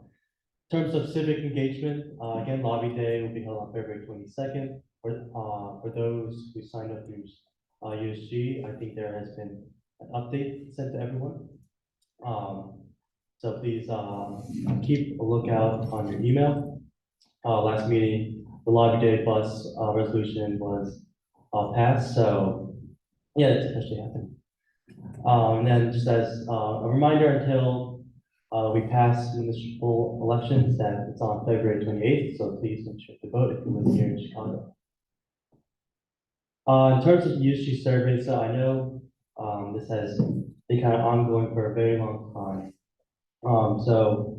Last week on Friday, I met with Dr. Solis to do one final professional review. And so we've discussed a lot, we've made a lot of good changes to it, so I'm thinking if you go through one final review through the House and through the board. I talked to RSA, which is the Tourism Policy Association, to look over it, and they're actually thinking about, we're actually discussing about splitting this USG survey to be more specific, because originally this was supposed to be a general survey to ask about various topics, but we realized that it's probably going to be very hard to analyze the data. So we might split it into two. One might be student wellness and safety, and the other focusing more on like campus housing related issues. Yeah, in terms of the meal swipe donation program, we're setting up a meeting with Carol, who's the executive director of the Wellness Center. Joining me in this meeting is Representative Hannah. So we're going to still try to implement this program for the new representatives here. What this program will do is, if you have a dining plan and you have unused meal swipes, you can donate that to to a student in need, and hopefully this will reduce food waste and also help students who may need a meal. So that will happen on Friday. In terms of reading review days, we're doing a follow-up meeting with the Vice Chancellor / Vice Provost for Student Affairs, Rob Dixon. As mentioned in the last meeting, what kind of result out of that working group meeting is a fall break. So we're going to discuss how we can implement this, because right now we only have 2 days, and now we have the opportunity to have the whole week for our fall break. So it's very exciting stuff. For the commissions, the Mental Health Commission, Lily Rocha from Young Invincibles will be attending the MHC meeting this February 27th. Yes. Yes. So on February 27th, I think what she'll provide is resources to help us advocate for mental health.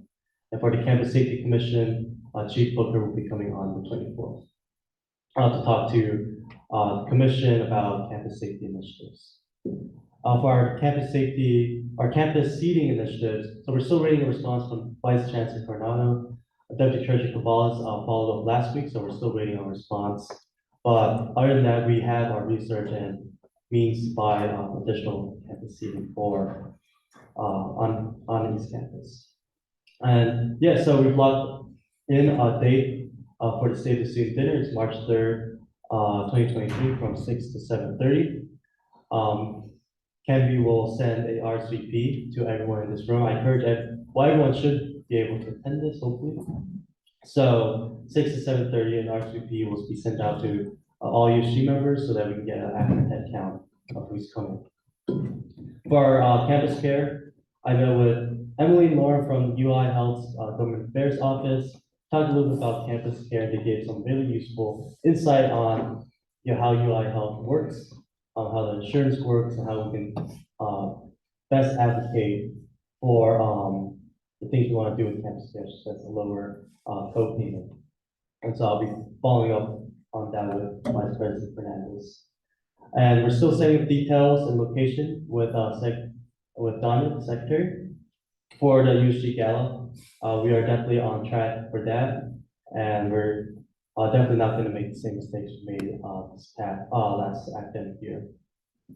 And I met with Representative Hibeli on international student concerns.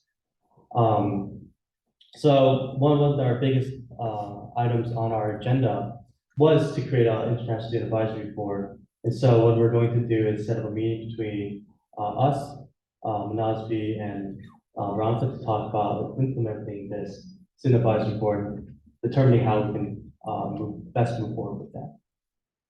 And I received an email to join the Alliance of Hispanic Serving Research Universities by Florida International University. Yeah, I accepted the invitation, but I'd like to invite a representative that would like to join this. I think you have the opportunity to speak at a symposium in Washington, D.C. So if you're interested in joining this alliance or this group that FIU has invited me to, just reach out to me via email and we'll get you on there and see what the symposium is about at Washington. And I mentioned this in my previous report, but I will be joining the Career Leadership Council meeting on March 16th. So what this council is brings together all the career units into one room. And unfortunately, there wasn't any student representation on that. Originally, I was going to recommend a whole task force to look into professional development resources, but since there's already this council, I recommend that there's a student on there. So I'll be joining it personally, but if anyone else is interested in joining this, please let me know. My plan for this is to increase support for professional development resources and make it a more prominent priority. There's many resources available to students, such as career services, to more specific programs like LAURA's and AAAM. And they need increased support there to continue to grow and help as many students as possible. And so I'll keep everyone updated on what these meetings talk about. And again, if you're interested, please do reach out and we can join these meetings together. In terms of meetings this week, so I met with CSI this morning and I actually have great news. It's a small stride into the right direction, but we discussed student organization funding because I know this has been a very, very big concern for students that they're not getting the support they need to run their organization. So in terms of their funding, they are, Joy is very much willing to sit down and talk to us to see how they can better fix the system and compare and contrast how we used to do things because we can't fund student organizations anymore, but they want to compare and contrast how we used to do it because it was kind of a short timeline than how they do it. So hopefully we can combine the two timelines and make it a better system. But right now, the immediate thing that we got out of that meeting is that we'll add an additional time period. So if you go on the website, you'll see there's currently 6 funding time periods, each with different deadlines and presentation deadlines. So we're gonna add a 7th additional one, and hopefully and this will be effective next year, but hopefully what this will do is allow students more flexibility on when they can present their presentations for event funding. Tomorrow, I'll be meeting with Charles Farrell to follow up on things discussing the diversity and inclusion town hall earlier today, amongst other dining hall initiatives. Be meeting with the Wellness Center this Friday, and be meeting with Pete Ellis to talk about campus housing. Tell them how much we miss them. I'm just kidding, but yeah. You have my time for questions. Thank you. Are there any questions or comments regarding President Almagis's report? Yes. When you talk about the presentations for funding, you were talking about the SAFC and SOFAP, right? Not us. Yes. That funding, yes. Any other questions regarding Matthew's report? If not, then the report of the president will be filed. Next, we have the report of the vice president. Hey everyone. So Matthew, Michelle, and I will be meeting Vice Chancellor of Student Affairs, Rob Dixon, this Friday to talk more about the proposal for fall break. So that's pretty exciting. And on that note, had a follow-up conversation with Dr. Gold, who's the chair for sports services on the Senate, to talk about solutions for, fall break and reading review days. And then on Wednesday, I met with Representative Noor, Representative Saba to talk about next steps for the new USC Senate amendment to religious holidays. And as a response to that, Representative Noor and Representative Saba, they met with Chaplain Ariz Soni, and we hope to have a follow-up meeting with him. And we're scheduling a meeting with our advisor, Dr. McCall, who's also an intern for students, to discuss what we can do more for student exemptions, when class conflicts with religious holidays, that sort of thing. I met with President Almendris this week to discuss our mental health initiatives. We've been drafting a resolution for our campus care that we'll introduce next Monday, and we're going to present it to the Mental Health Commission on Wednesday. So if you want to hear about that before we present the resolution, feel free to join that meeting. And we're in the process of trying to schedule a meeting with Assistant Director Barnesbury within the campus care program. We'll talk about more of our suggestions to campus care, and hopefully by then show us the resolution that we're going to be presenting. And then I met with Representative Felix, Representative Veronica, and Transportation Service to discuss the USC Night Ride. And obviously we created this resolution in response to that meeting and general student feedback that we've been hearing on USC transportation on campus and their hours of operation. Obviously you heard about how that meeting went earlier in this meeting today. And then President Mendes and I are going to meet with intern campus housing director Alice next week to speak on various ways to improve housing for students. And I yield my time for questions. Thank you. Are there any questions or comments regarding Vice President Fernandez's report? If not, then the report of the Vice President will be filed. Next, we have the report of the Treasurer. Hello, everyone. So I want to open this up by saying welcome to week 6. That means we only have 10 weeks left of school. So we really want to get moving on our initiatives. We got a lot of work to do and not very much time to do it. So first and foremost, I have been connecting with UIC marketing to resolve issues revolving around certain USG logos and our brand identity. That issue arose with one of the orders that I was placing recently that used an old USG logo, and they pretty much denied it. So now I'm trying to seek logos that we actually can use. I also met with the president of the Business Student Advisory Board and the president of the Finance and Investment Group to discuss specificities of the potential business professional development and networking event that you guys heard about earlier. Next, we'll be meeting with the lead academic advisor for business scholars and the lead academic advisor for business student involvement this week. Additionally, coordinating with business student organizations to gauge interest and build support. Also, I met with Representative Jesse to ensure that our budget records are up to date and in line. I met with Speaker Michelle to discuss funding for potential future USG initiatives. Also met with the Vice President of the Health Professional Student Council and the student trustee to discuss a potential event to bridge the gap between undergraduate students seeking advice and graduate students. Within the Treasury Committee, as always, we're discussing all current and potential future USG initiatives. We're planning on meeting with a programming assistant from COCL, which is the Commuter and Off-Campus Life, to discuss a potential USG collaboration in the near future. And I'm just keeping this on my report until the days come, but the winter wear, spring supplies, and helping hygiene initiatives are March 1st, March 8th, and March 15th. All of those days are Wednesdays, and they will take place from 12 to 2. For those of you who do not know, these are USG initiatives where we'll be giving away items oriented to the name of those resolutions.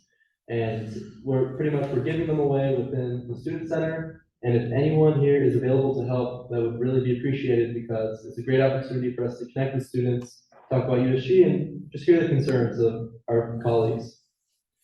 And on that note, I would like to pass the microphone to our budget administrator, Jesse Gomez.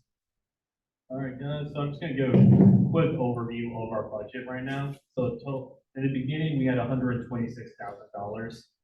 Spent thus far about $27,000, but that's not accounting for fees and stipends. Our unspendable remainder is 57,000. That will go to things such as fees, stipends, and our gala allocations.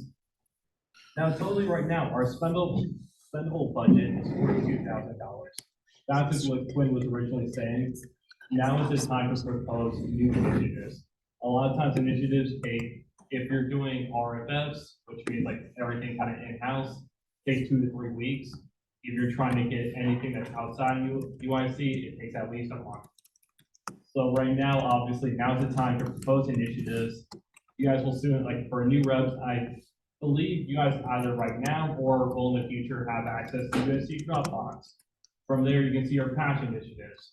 You can make obviously initiatives that are similar to previous ones. We have the tea initiative. You can also make a coffee initiative.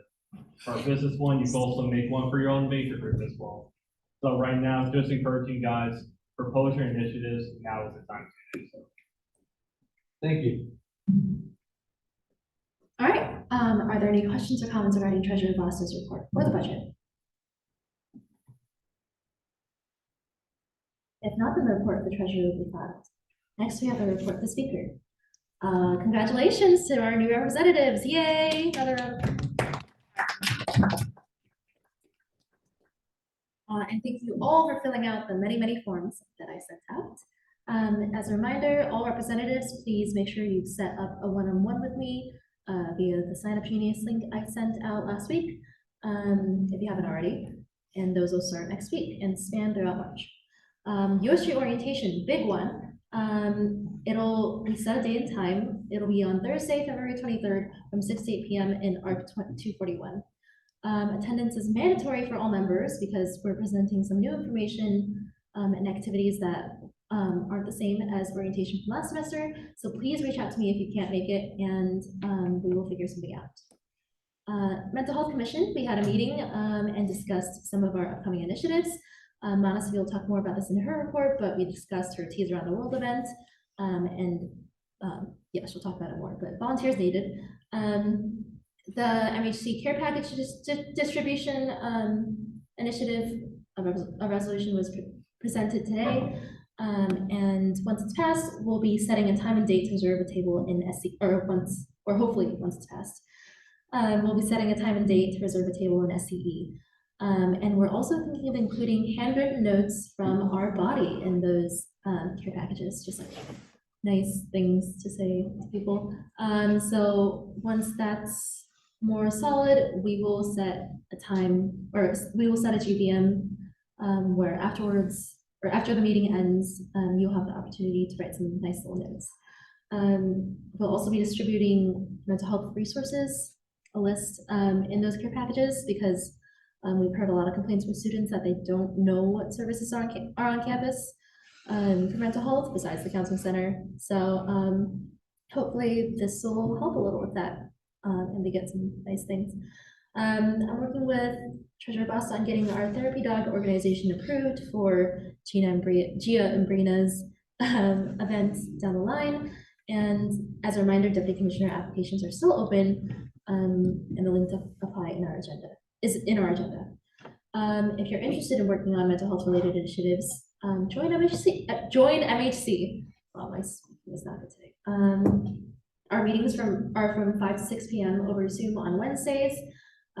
So if you are at all interested in working on any of the events that we mentioned, please reach out to me and you can join. As discussed, I met with Treasurer Quinn to discuss funding for upcoming events and initiatives. And I met with interim speaker Yasmin to discuss the USG Spring Social. At this time, I will turn my report over to her to discuss a little bit about the availability. Hello, can you all hear me? Yes. Okay, I just wanted to let you all know that we are going to be planning to have a spring social to welcome in our new reps and encourage building relationships with each other. We'll be doing some fun team building activities as well as enjoying some yummy food. And Michelle and I will be sending out an availability form, so please fill that out as soon as possible when we send it. And I believe Michelle will give you all a deadline for that submission shortly. Yes, the form will be due this Friday at midnight. All right, So that's that. We will be sending out a form. Keep an eye out on your emails for that. I have a meeting with Rafael Flores Cavalier on Friday, actually, because our meeting got pushed. But we will be getting updates on peer groups and support groups because currently they're not operating this semester and we don't know why. And we will move forward with working on a comprehensive resource list, as mentioned, to include in the care packages. Last but not least, new reps, thank you so much for filling out our committee preference form. And committee divisions are as follows. Please reach out to me if you have any questions or concerns about your placement, and your committee directors should be reaching out to you with information on the committee meeting times and such. All right, with that, I yield my time for questions.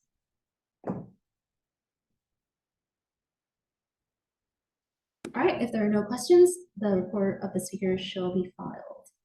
Next, we have the report of the Chief of Staff.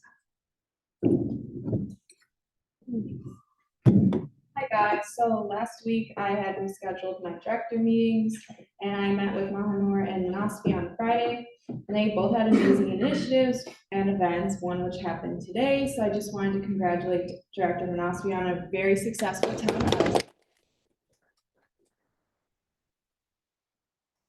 I finished a draft of kind of a working draft for the 100-day report for the State of the Student event. And this week, likely Friday, I met with Director Jair today, but I'll be meeting with Directors Kennedy and Felix this week. And also reminders to the e-board, we have a meeting on Friday. That's the end of my report.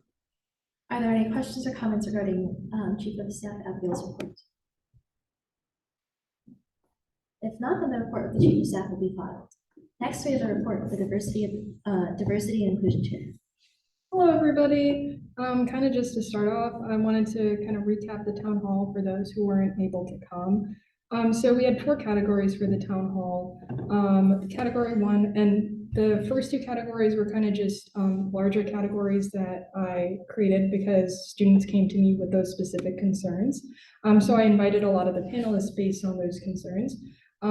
So for category 1, it was about student concern from Chick-fil-A. And just a kind of brief summary of what was stated was that initially in 2016, when Chick-fil-A was decided to be put here on campus, there was not much concern brought to the administrators present, or those administrators did not feel like there was a lot of concern present, and so that's why Chick-fil-A was established.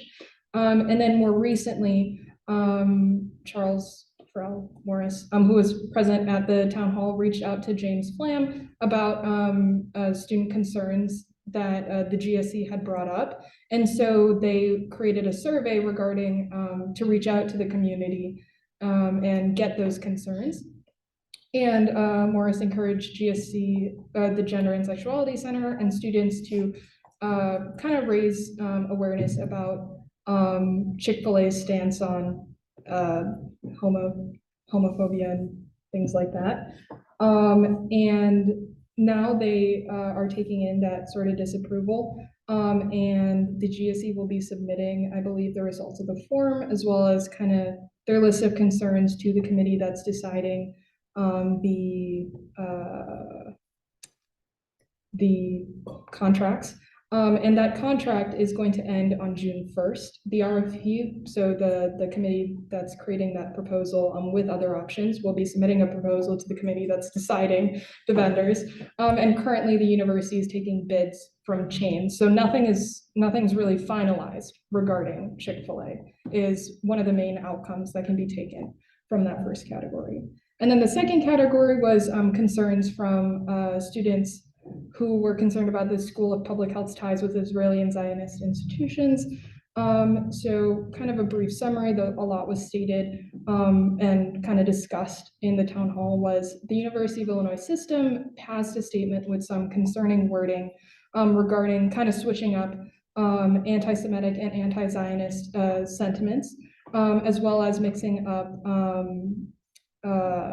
Palestinian students with Muslim and Jewish students as Palestine's place and not a religion. And then a lot of the administrators that were present at the town hall kind of stated how they can't really speak or very directly state their personal position on the issue due to the fact that they work as a part of the university, and the University of Illinois system has passed a statement regarding Israel and how academics, and also just a general notice, academics can reach out to any sort of institution regarding scholarship as they want, is kind of the sentiment that was passed at the town hall.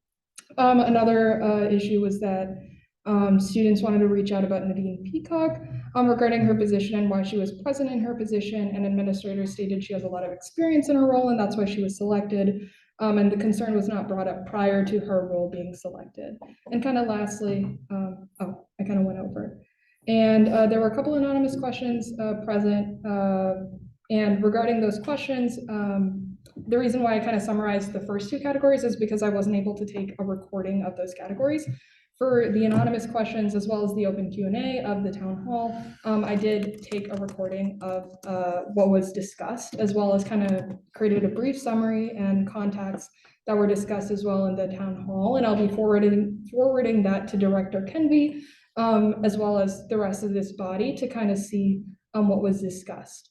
And if anybody has any questions about what was discussed at the town hall or wants to work on anything further kind of with the concerns raised there, please reach out to me regarding that.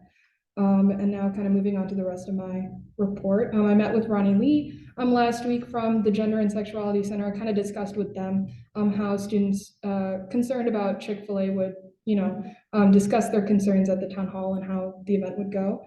And then regarding the International Student Advisory Board, I met with Representative Dean to kind of go over contacting UIC Global and recruiting international students for the organization. And I'll be meeting with Matthew and Representative Dean sometime in the next week or two to kind of go over that. And then with the Teas of the World event, the data set for March 2nd in Student Center East from 10 a.m. to 1 p.m. Different teas will be offered. But the main thing is, Michelle kind of mentioned it briefly, but we still need some volunteers for the event, mainly regarding filling up the water of the gallons. So please let us know if you're interested in participating. Other things to note, Gia and Brina are planning their mental health week, and any questions or concerns, please reach out to me through my email. Thank you. In the interest of time, all questions should go to Modesty's email, and we'll move on to the report of the Director of Legislative Affairs. Hi, everyone. The Legislative Affairs Committee is currently discussing a partnership with Chicago Votes, a nonpartisan organization that promotes voter education, to promote and distribute their 2023 mayoral voter guide in the week of February 20th to 24th. So if you click on that first link, it'll take you to their little voter guide. And it's pretty evident that they're targeting a specific demographic, which is young people. So it's a great way to actually educate all of us on what the mayoral election would look like, who's in the ballot, what are they for, and what I love about it is that it breaks it down into simple terms, so basically anybody can really understand what's going on. Another thing, they are currently planning to print 7,000 copies to distribute around Chicago as a whole, and they hope to include their distribution among UIC's campus. So this in talks with their directors, and they plan on coming to UIC next Monday between 5 and 6 to help distribute these voter guides around UIC, put them on some boards, and then continue that process throughout the week. I also attended the WBEZ and sometimes Mayoral Candidate Forum. That first link is a recording of the debate, so if anybody wants to check it out. I met Drew Garcia again and congratulated him on the debate. I was able to talk to him about a few things about UIC, which is also very exciting. I also had that brief on-air interview with WBEZ's host, Sasha Ann Simmons, and Chicago Scholars Senior Director, David Leone, and their CEO, Jeffrey Beckham, to promote their upcoming application deadline for the organization. I'll probably send out an email tonight promoting the organization's blog. I think it's a great opportunity. On another note, LEC has finally has its meeting time and date. The committee is going to meet weekly on Thursday between 5 and 6 p.m. So if your name was on that little chart that Michelle had on her report, we're going to meet this upcoming Thursday. As always, if anybody has any questions, my email is right there. Anyone have any questions? All right, with that, the report of the Legislative Affairs Chair will be filed. Next, we have the report of the Public Affairs Chair. Hi, everyone. Kenvy's not here, so I'm gonna read her report. So PAC committee members worked really hard on the newsletter.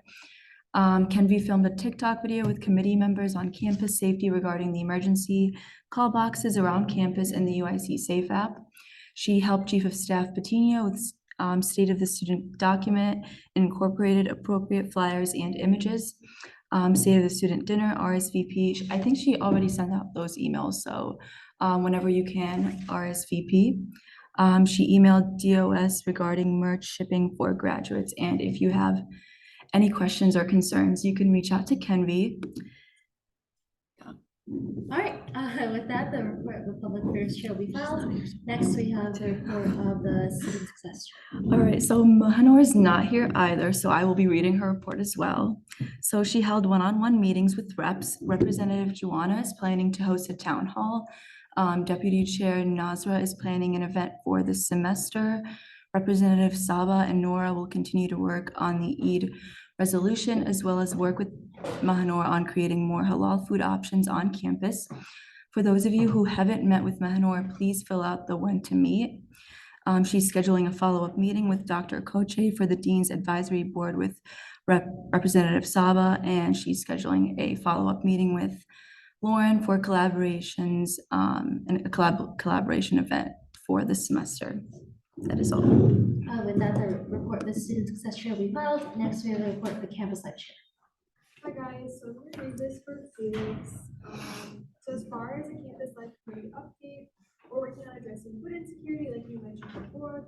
We're looking to have USG host a food drive to donate to the USG pop-up pantry. Representative Veronica reached out to the Wellness Center to get more information on their needs. As far as students' workers' rights, we're looking to follow up with the Vice Chancellor of Student Affairs later this month. Representative Isaiah and Felix are planning a meeting with Student Affairs, Human Resources to discuss the plan for the student wages increase schedule. As far as the Connecting Student Leaders event, we're looking to do this sometime in March. And as for campus housing, I followed up with RHA to get information about the survey we created in collaboration with RHA. The survey was sent out twice, and now we will have data for it soon. We're looking for more ways to engage with the commuter center, athletics, fraternity, and sorority life, and then we'll be meeting this Friday at 3 p.m. All right, with that, all questions can go to Felix, and the report of the Campus Life Chair will be filed. We'll now move on to the next order of business, which is announcements. Are there any announcements? Yes, Manasvi? One really quick announcement. DIC meets on Sundays on Zoom from 2:30 to 3:30 p.m. Yeah. Yes. If you have not picked up your merch, please do so from the USG office. They should be in a box. Any other announcements? Yes. I did get clarification from show in the office, but it'll be the same signature required. So they'll update the input that update the website with that 75. They'll make those corrections. All right, awesome. And then February.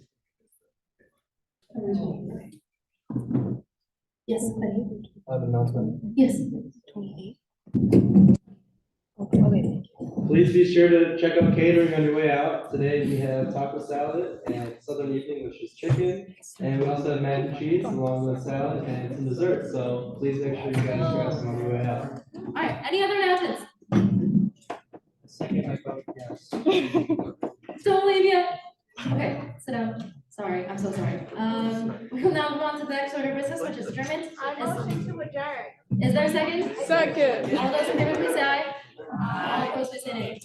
Meeting is now adjourned at 8:09.